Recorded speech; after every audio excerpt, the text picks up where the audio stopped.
having 4 of his cops arrested. There was a lot of stress on it. Yeah, he just got back into office. Right. So, I'm glad he's had it. And we got the tacos from Taco Bell across the street from the studio here.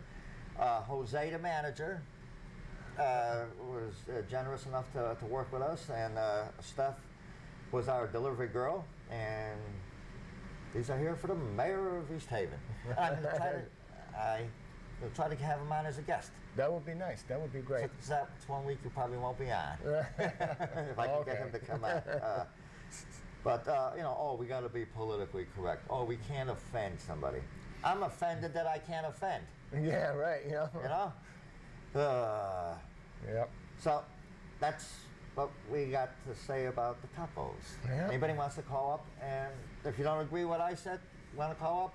No, call us up. 753-7593. I'd like to make a quick mention, too, that don't forget, tonight's show is going to be up on the internet. It's going to be up on YouTube and on Facebook. But check YouTube tomorrow morning early. It's going to be up, and you'll be able to take a look at that. And I thank you very much for the hard work you do with that. Oh, no problem. It's time-consuming. I enjoy doing it, though. It's great. I know you do. I know you do. Yeah. Use this up. Yeah.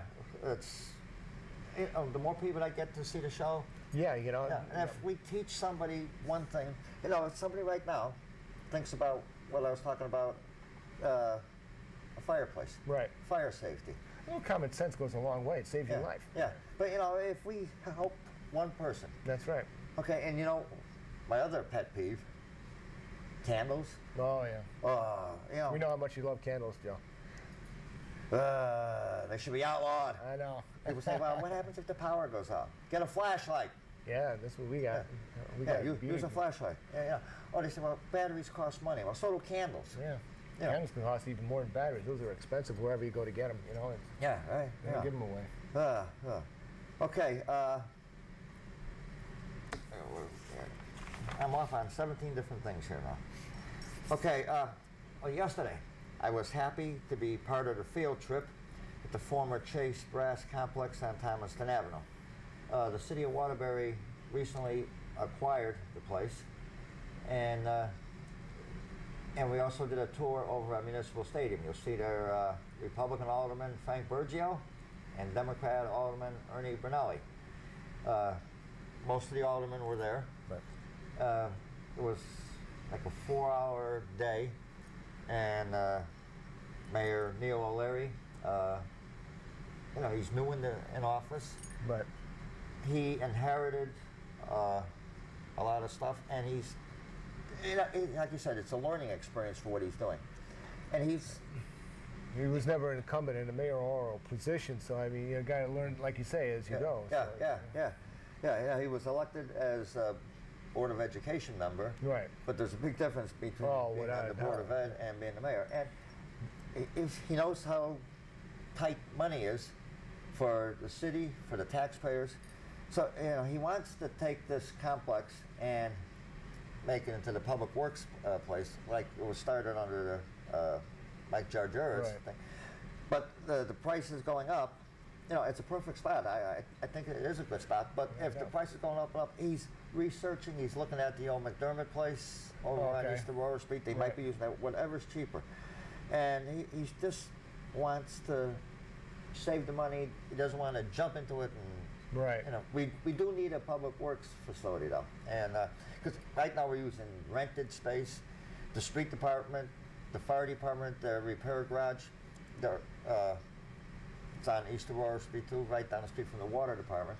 But we're paying rent. Why should we be paying rent when you could have something to show for it? That property taxes weren't paid for many, many years, so the city took it over, eminent domain, or that's what it is. And this is the tax money. Now you see the picture that I got there, up on top, the factory.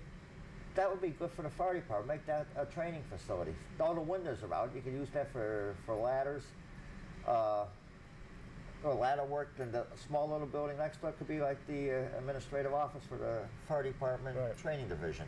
You could have classrooms in there. There's a lot of things. Okay, can you flip that over, John? I got talking and we forgot. There we go. Okay, now this is inside the place. You see Mayor O'Leary there. He's there. He's, like I say, it was a learning experience for him too, going through the place. And you see inside, a lot of it is vacant, and there's some places that are occupied. They do have some good tenants there. The bus company is up there, Landjet. Oh, okay. They have their bus garage there. No, the place is huge. Okay, you can go back to the regular shot of us there, please, Nance. And, you know, we do need, like I said, a training facility for the fire department, that top building, rather than tear it down. Well, sure. And then I mean, the more experience, more training and so forth, that you get good quality, a place that where you can do it, well. Is what you need, and like you say, and do it most efficiently, money-wise, and look at, like you were saying, where the options are, and go from there. Yeah, well, the mayor is looking into all his options. He's not jumping into anything. I watched the Board of Aldermen meeting the other night, and he was down there talking about it. And just like Mike Jargera spoke at every Board of Aldermen meeting, Neil's doing the same thing. He goes to all the meetings. I don't remember any other mayors prior to going to the Board of Aldermen meetings. I agree. Yeah. So, hands-on, getting the job done, and like I said, it's a learning experience for everybody. And we want to make sure that things are done and done right. He's already had an open house. People went down. There weren't that many people that went down though. Well, he had it on a Saturday. Right. Yeah. Well, on a weekend, not too many people. You would think they would at least have it off. Anyway, it's not he opened up the mayor's office. Right. Had an open house, and there wasn't that many people there that went down to see him. He's going to have a few more. Steph went down. Yep. She had a couple problems.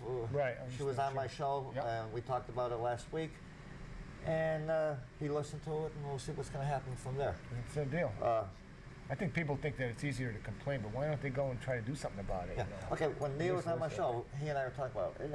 If you don't vote, you don't have no right to complain. Right, Yeah. Number one, become a registered voter and vote. Yeah. Legal. Yeah. There's 110,000 people in the city of Waterbury. Right. And the mayor's race was won with 7,500 votes out of 110,000. Anybody under 18 can't vote. Right. They're not eligible, but there's 50,000 registered voters. And the turnout is terrible. It's ridiculous. It's ridiculous.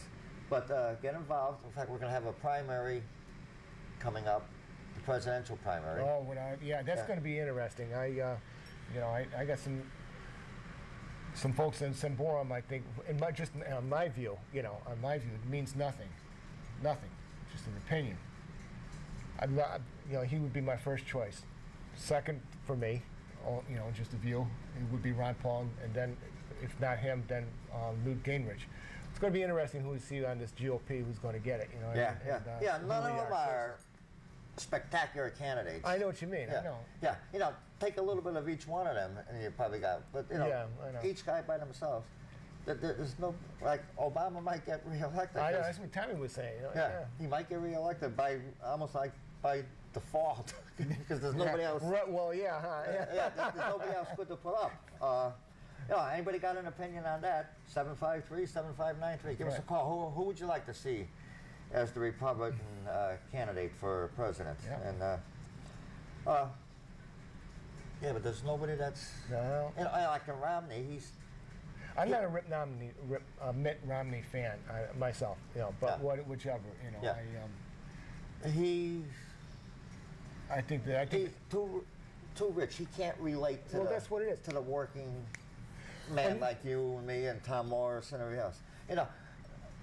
I want somebody that's poor. Oh yeah, they can relate better. Obviously, right, they know where you're coming from. They've been there. He makes more in 1 hour than you and I make. I'll never see it.